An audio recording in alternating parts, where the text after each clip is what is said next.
రేపు ఉదయం 7 గంటల నుంచి సాయంత్రం 6 గంటల వరకు పోలింగ్ జరగబోతుంది. అన్ని పార్టీలు కూడా దీన్ని చాలా ప్రతిష్టాత్మకంగా తీసుకున్నాయి. ఎన్నికల అధికారులపై కొంత అనుమానాలు వ్యక్తం చేస్తున్నారు, పోలీసులపై కొన్ని అనుమానాలు ఉన్నాయి. కేంద్ర బలగాలు రావాలంటూ కూడా బీఆర్ఎస్ పార్టీ అంటే అది అపోజిషన్లో ఉంది కాబట్టి ఆ పార్టీ నేతలు డిమాండ్ చేస్తున్నారు. ఈ నేపథ్యంలో పకడ్బందీగా చర్యలు తీసుకున్నట్లయితే కనిపిస్తుంది. అధికారులు ఎలాంటి చర్యలు తీసుకున్నారు, ఎన్నికలకు సంబంధించి ఎలాంటి జాగ్రత్తలు తీసుకుంటున్నారు ప్రధానంగా?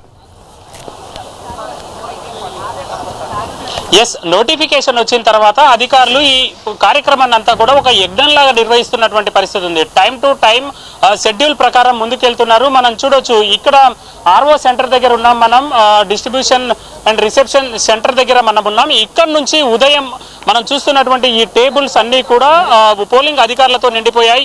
వాటన్నింటి నుంచి ఇక్కడ నుంచి తీసుకొని వాళ్ళు కొద్దిసేపటి క్రితమే పోలింగ్ కేంద్రాలకు చేరుకున్నారు.